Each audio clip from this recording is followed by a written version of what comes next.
Welcome back to Make Yoga Your Business podcast. Today, what I wish I knew before going full-time with yoga teaching. Let's jump in. Welcome to Make Yoga Your Business, the podcast for yoga teachers and wellness professionals who are ready to grow a purposeful and profitable business. Grab your tea, your mat, or just some space to tune in, and let's make yoga your business.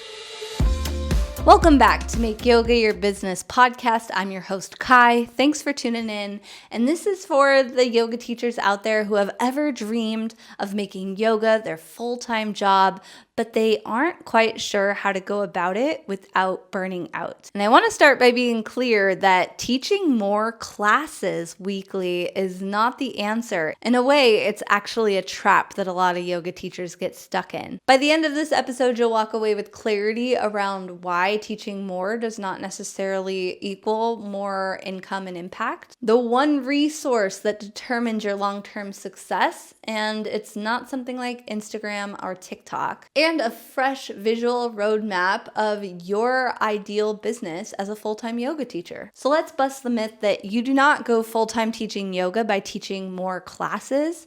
You go full-time by building better. Because most yoga teachers are out there just trying to pick up as many classes as they can, and most of them are sitting there thinking, am I ever going to make the money that I want to make to feel abundant in this world without totally burning out or just ending up hating teaching? And I truly believe that what they need is not more classes, but a more clear and aligned business model to follow. So I want to go over 3 truths that will change the yoga business game for you. And if you adhere to these 3 truths and just keep them in mind as you build your business, I believe that you are ultimately going to be able to build better. So the first truth is you're not paid for hours, you're paid for transformations.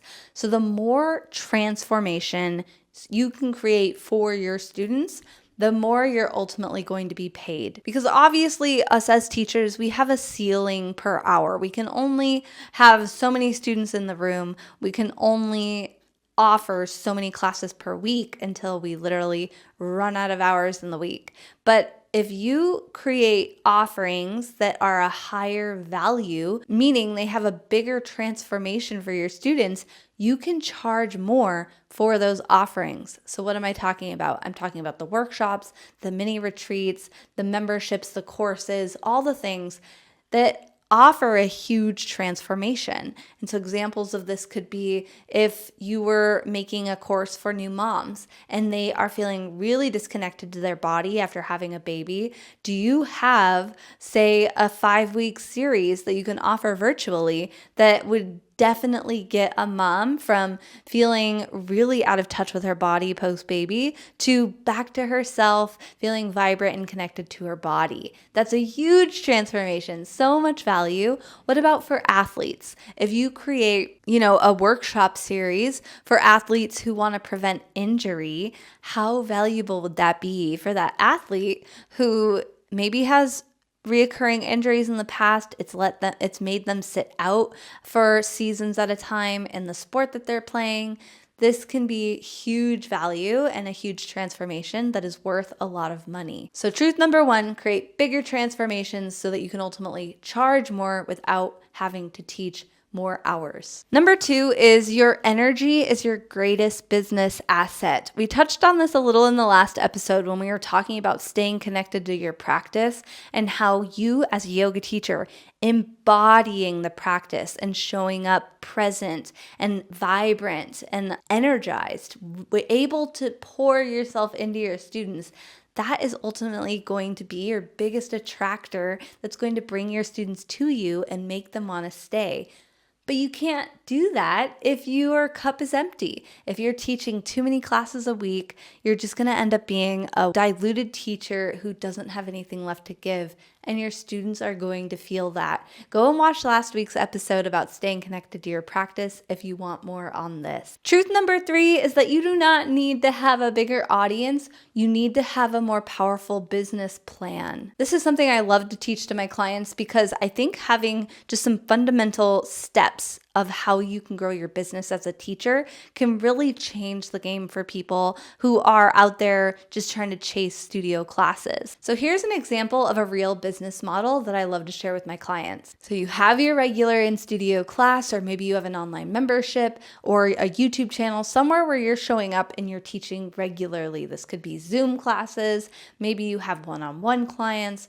Whatever your regularly occurring classes are, where you're having regular contact with your students, that is where you start.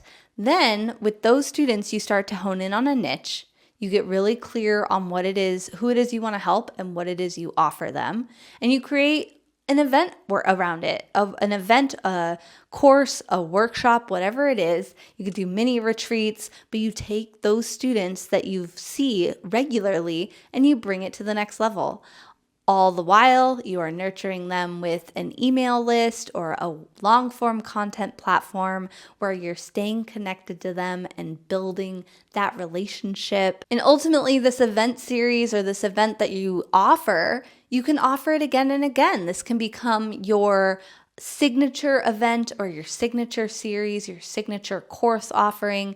It's what you're going to be known for. It's going to build your brand, and it can be a replicatable system so that you can keep benefiting and profiting again and again. And the last note on this is you want to set your prices not to be comparable in the market, but to effectively mirror the transformation that you're offering your students. So you don't want to base yourself off of what are other teachers offering. You want to say, what transformation am I offering students? Have I seen success for them in the past in this? And what is that transformation worth for them? I teach this more in depth in my trainings, but trust me, you don't want to be the lowest price offer out there. Nobody wants to be the Walmart of the yoga space. We want to be pricing our offers based on the transformation. So number 3 was having a business model that isn't just chasing a bigger audience. Some things teachers say to me when they're thinking of going full-time, reasons they come up with why they're not able to go full-time yet is, one, I don't have a big enough audience. And even though we just touched on this, know that a bigger audience does not make you more qualified to be a full-time teacher. Action does. So whoever is out there taking the action, getting in the game, doing the steps it takes to grow their business and actually build those revenue streams, that is what creates the ability to go full-time, not a million followers on Instagram. I'm scared to leave my other job. Then don't yet. I encourage my clients to not leave their full-time job until their income consistently replaces that income that they're used to relying on. You can go part-time first if that helps you out. But I think the energetics around going full-time in yoga are so much more sweet if you can just balance doing both in the beginning. How can you hang on to another stream of income for long enough that you can really build up your yoga business without having to have the funky energetics of being really needy or desperate? It'll help so much in the long game if you can just have that period of time, that little window where you do both. But I'm not an experienced enough teacher to go full-time yet. And I'll go back to that first one. You do not gain experience by taking more trainings. You do not get experience by having more certifications. You get experience by being in the game. So taking those steps, deciding that you're going to start before you're ready. Be willing to be messy.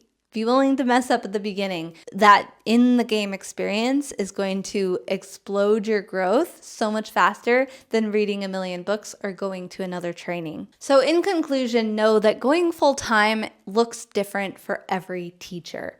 Full-time just means that you are able to dedicate the time, energy that you want to your yoga business and that you are living comfortably. So don't look at what other teachers are doing. Map out for yourself what a business would look like for you, what your ideal business would be if money wasn't an issue, and know that you are going to figure out the how as you take those steps forward and ultimately gain experience by being in the game. So if you found this helpful, let me know over on Instagram. I'm at yoga.with.kai, and I'm planning out a bunch of episodes for the rest of 2025. If you have any requests, I am taking requests now.